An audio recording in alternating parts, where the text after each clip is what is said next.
Jim Kambosos, it's official, March 22. It's been 8 years, and I'm going to just have a look over there. Luna Park. Mate, zoom right in it, because that's the last fight George Kambosos fought. It was actually 9 years, 2016.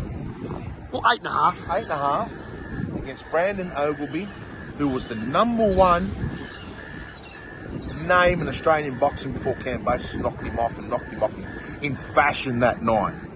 And guess what? We're back. 8.5 years later, Sydney, the return of the Road Warrior, George Kambosos Jr. is back. Kudos Arena. Okay, we all know it's not a secret. Yordan, 43-4, the boxing senator. But mate, a tough guy who was a very feared guy back in his heyday. But we are not disrespecting him in any way. Matchroom Dabala in conjunction with Ferocious Promotions live on DAZN worldwide. Tell us about how this came up, because there was some potential other opponents that were going to fight you guys in George's homecoming. What was it about Yordan that fitted well for this fight? Well, potentially there was other fighters at 140 that we were looking at, and at the time I was putting those names forward to Dabala, because our exclusive agreement is with Dabala Entertainment, and co-promotional agreement was with Top Rank. Lou said, mate, like the names, you know, let's go for it. Problem is we couldn't nail a location or a date. And then all of a sudden, out of the blue, Matchroom just pops up. And before you know it, we're talking opponents for George. We're talking where George would fight. I said, no, it's going to be Sydney. And I won't have it anywhere else bar Sydney. George Kambosos' return, it stacks up and it makes sense, and he deserves it after being on the road all these years to fight back in front of his own home people. And then we started talking and about a few other names, and I remember going back to wanting to fight Yordan with George many years ago, and Dwight's people didn't want to take the fight. So I've thrown that name in the mix. I've contacted his manager, and they've basically said, we'd love to fight Kambosos. We know he's a huge name, and we've always wanted to fight him as well. So that's how that got made, and they only recently signed their bout agreement.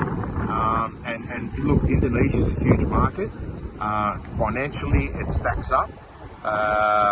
And obviously Dwight's a very popular man in his country. He is he's very similar to Manny Pacquiao in response to the position he holds within government.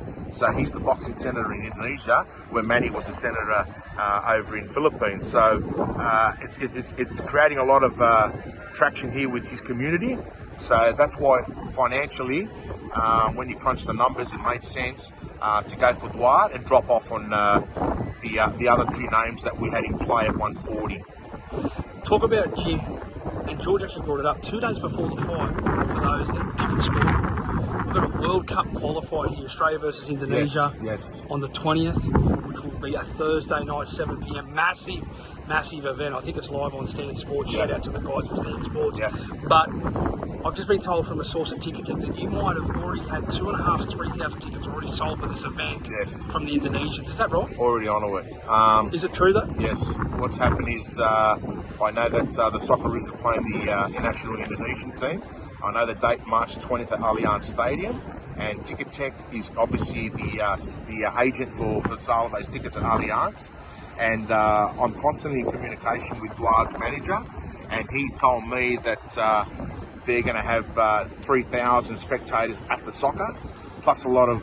From the soccer? At the soccer game on March 20th, they're going to have 3,000 spectators.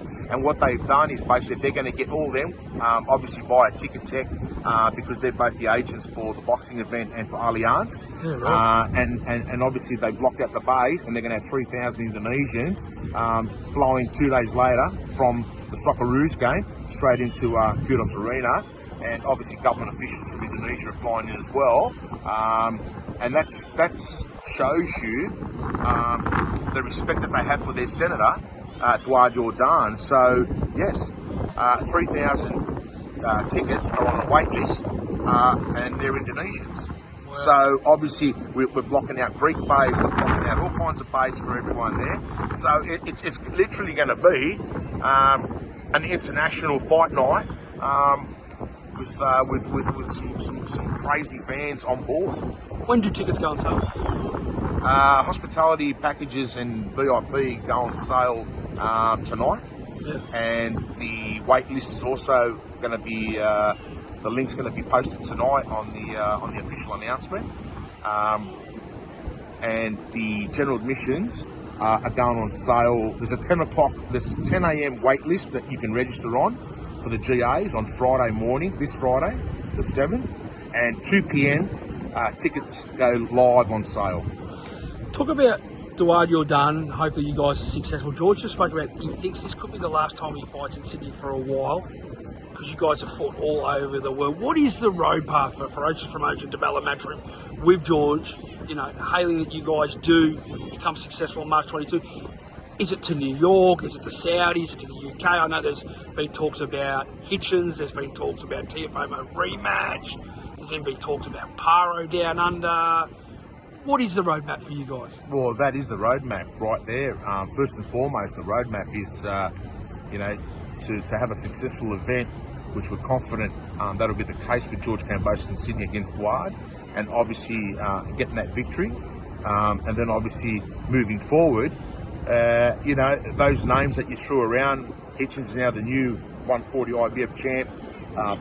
Lopez is always there with the WBO. I know there's discussions happening behind the scenes between those two, but I don't know if they're going to get anything done, because obviously the WBO. Who wins that fight if that happens? Very interesting fight that, because Hitchins has got that typical Philly style, that back foot movement, and he's very good. He throws. He throws, that nice jab out there. He could frustrate. He could frustrate TEO and outbox him. That's one take on it. But then you've got TEO, who on his day we know he's great. And the thing is, look, whoever wins that fight, I don't think it really matters, as long as we get past and we're confident we've beaten Duard. One of those guys could potentially beat George's next fight. In Australia, in Saudi, in the UK, we don't know. Locations are always to be finalised depending on what money's coming from where. But the thing is, right now, those names are there. Liam, that's another great name for Australian boxing with George. But if you're chasing legacy, if you're chasing 2 division championship status, and you're chasing world titles, the Hitchins and Lopez, which is, like I said, it's always been there. We can take that fight anytime we want. Not that we owe him a rematch, but we could always make it happen. It'll be huge second time round. Do you think he wants it, Teo? Deep down, like when he looks at his career right now, there's a big loss on his record. He lost all the belts. And he always looks at the name Kambosos. And that hurts him every night when he goes to bed. And I know that deep down, it cuts him up. It cuts him, but that's boxing, mate. I mean, a lot of fighters get cut on some of their losses, but does he really want it? I think he does.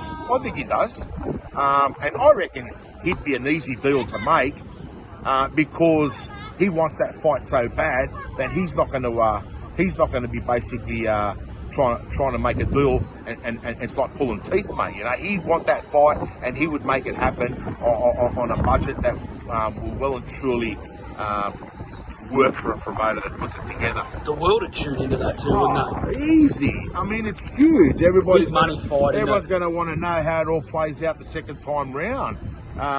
So yeah, of course he wants it. I mean, anybody wants it against George, because George is a platform that everybody wants to land on, and literally they know that George always attracts the big end of events, and the dollars flow, and everybody wants to make some money off George. And Hitchins is another one. He's been calling your son out after he won a world title. Mate, 5 minutes later, mate, he's already calling George out. I mean, he hasn't even had a chance to have a good look at that belt that he won and soak it up. He's going, George, let's get it on. So he knows George Kambosos is the most marketable name, who basically takes the fights and everybody makes money, and these guys like Hitchins who want the money, and Lopez, he obviously needs the money as well, but he wants a revenge.